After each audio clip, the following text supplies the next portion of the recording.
Welcome back to our talk and our discussion today. Today we'll be looking at the makeshift mindset, and we're still talking about Africa, and as we always say, Africa is our business. So we have to look at Africa. I'm with Fine Mazuba Hamatanga, and I'm Nyaswab Obed. What exactly is this we are calling mindset shift, and in the African context, that is? Yes, greetings, our viewers. The African mindset is a mindset that seeks to improvise, instead of innovating. It's a mindset that seeks to patch instead of planning. This is a mindset that is focused on short-term goals and survival instead of thriving. So, yeah, I think that's exactly what we'll be talking about. Exactly. Is short-term good for Africa? Yes. How? Because I suppose, for example...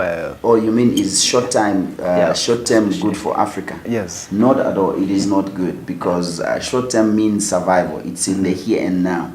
But remember, we have a generation that is coming. One of the things we should be thinking about as we begin life is think of your generation. Would you mind if I used your example? Yes, you can use my example. Okay, so like, one of the things we should have been looking at is 200 years from now. Where will Kenya be? Will our descendants find land? Where will they sit? So then when we sit and plan, that determines how many children we're going to have. And that determines also certain policies to that effect. Because, you have what is called the tragedy of the common. Land is something that you all want. So if I'm going to have 10 kids, the question I should be asking myself is there land to accommodate the 10? Me as one person, I'm bringing 10. So do we have that land? So, but when it's short term, I'm just going to look at, okay, I have the ability to bring them on earth and to take them to school. And so I'm going to bring them. So I am literally thinking about surviving with them. I'm not thinking about what world am I going to leave them in. Has this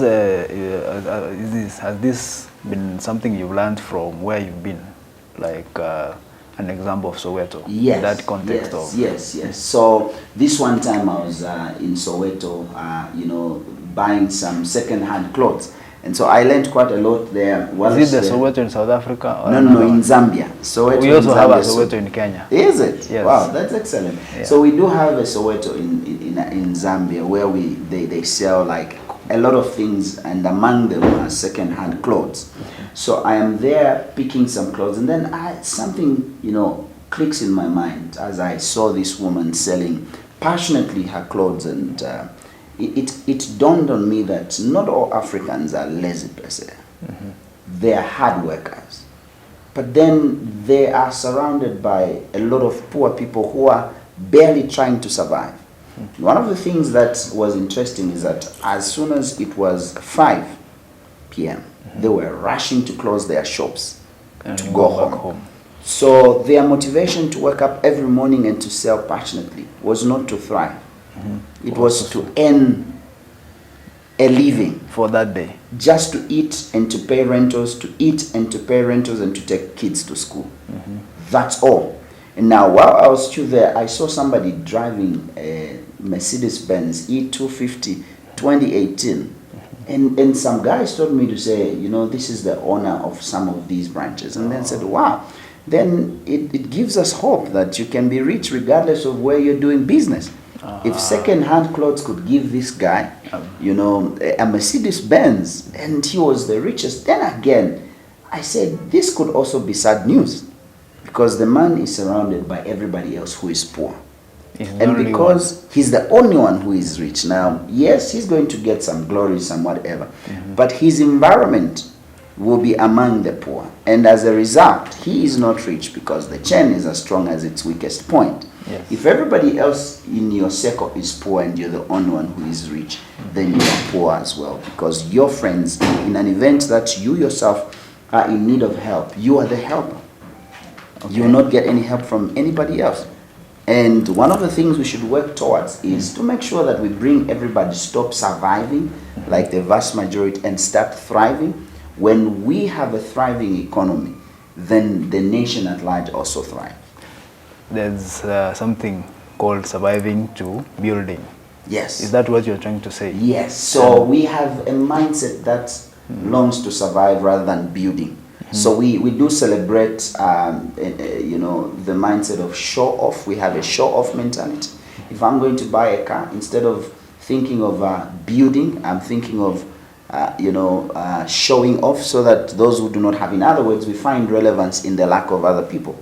So if everybody around me doesn't have, then I feel important because I do have. You do have. Now that mentality kills, it doesn't build. So we need to transition from a mentality that actually, you know, survives to a mentality that now begins to build, begins to plan, begins to strategize, that everybody comes on board. Remember, divided we fall, united we stand. What we should be discussing is growth for everybody else, unity for everybody else, and the economy for everybody else, not just for myself. And in that context still, do you think how we relate as Africans affect us in that aspect of growth? Yes, it does. And it does quite a lot, because as Africans, naturally, we are not trustworthy. And so we don't even trust ourselves. So our relationship is way transactional, in the sense that if I'm going to meet with you, it's about what I'm going to get from you, and that's it. I don't want to create a lasting relationship, or let's get into a business, because I don't trust you. You can run away with the money. Why? Why would you run away with the money? Because you are thinking about you. You're not thinking about us. You're not thinking about us building a system that will outlive us. How many things have even our politicians and great men built, apart from the things they achieved during our colonial masters? Have we built systems? Have we built, you know, institutions that outlive us? So in Africa, it's about, you know, me living large for myself, probably by extension my family, not something that will outlive me. But when I die, have you ever noticed, maybe here, when the breadwinner dies, everything dies with them? It is. Yeah. This is an effect. And before we move to how politics and power affect that, Yes. It happens when, for example, some families, when the father dies, Yes. the sons and daughters will fight for the property. Yes. It will be sold within 5 years. Everything else is... Now here is where the systems become important. Yes. If I'm creating wealth, I'm building wealth, I want to make sure that my family learns the formula of how to build wealth. I want to make sure that the wealth that I'm building is beyond me. So I must recruit them and train them. Sometimes our children are not supposed to be employed.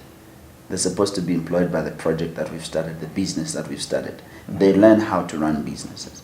And that thing is grown by them because they're coming with new energy, new creativity, and innovation. So if I'm going to build a system myself, my children will do it even better. Look at any area, whether it's immorality, whether it is you know, innovation, whether it is phones.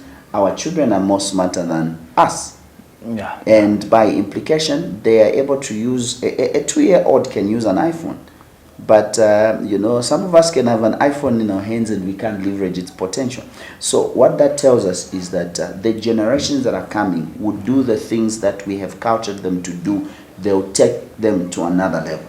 So a family must teach their children how is wealth created. And I tell people, you can leave property for your children all you care, and I can promise you they'll still be poor, as long as you've never taught them how you make the wealth yourself. Okay. So the best legacy that you're leaving for your children is not houses and cars and money in their account. It's you leaving them with a good mindset that is not dependent on you as a parent. You help them stand on their own.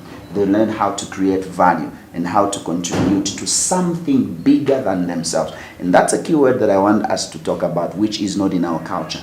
To live for something bigger than yourself, where you know, I belong to a system bigger than myself. I am making a contribution. We are thinking away from me.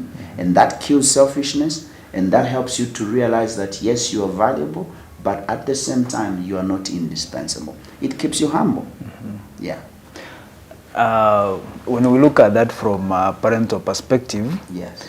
I think in many cases it's a shortcut and short-term gratification. Is that what's affecting us most? Because as parents, what we teach the young ones still moves on with them for the years to come, and they transfer it to the next generation and the next and the next. So are shortcuts affecting us as a continent that much? Okay. So I will address two issues. Number one, I want to talk about this very mindset that we do have and how it is also there in politics. If you're going to bring a person in politics who will not see themselves as contributing to something bigger than themselves, they will just see themselves when they have access to government coffers. All they'll think about is themselves. So they'll eat and eat and eat. Now, look at your politics. I don't know about here in Kenya, where I come from. The opposition is not giving checks and balances that are objective. The opposition is just looking for the errors that the present government is doing. And now, the focus is on the president. The focus is not on solving the problems. Now, I want to just challenge you, to let you know that the next president of this country is with us. The problem is, we don't know what that guy is doing now. Our focus is on the one sitting on the chair. Yes. Instead of us looking at the guy who wants to take over, what is he doing now? Is he improving something in his small way? Is he showing and demonstrating leadership? But we're looking at, no, we want to bring down the one that is there. In short, our African politics is about changing the face and maintaining the status quo. That's where the problem is. So our opposition leaders are not helping us. They are there to just say, you've eaten enough. It's my turn also to eat. So they'll rebrand themselves in such a way that they are repeating the same cycle. Actually, in Kenya, the opposition and the government are the same thing. The opposition joined them. They have now something called broad-based government. Oh, okay. So the opposition gave ministers to the government. It's a story for another day. So coming to the short-term and self-gratification arrangement, which eats up Africans. Africans don't like things that are long-term. We want here and now, today, shortcuts. We want to be gratified today. So a politician will come and say, okay, I'm going to give you mini-meal, I'm going to give you clothes. So we now trade our short-term needs for the long-term ones. So the person will change their minds based on what you give them for short-term.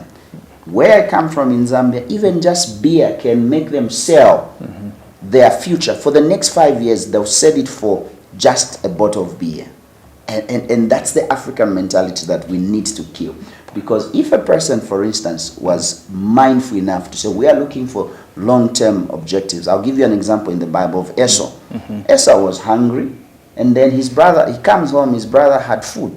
And so the brother said, okay, if you are hungry, you give me your food. And then Esau said, I'm about to die. Just give me that food and take the birthright, the future. So he sells his future over something that is present. And now notice what hurts me the most in the story is that Esau sold his birthright not for the food for 1 month.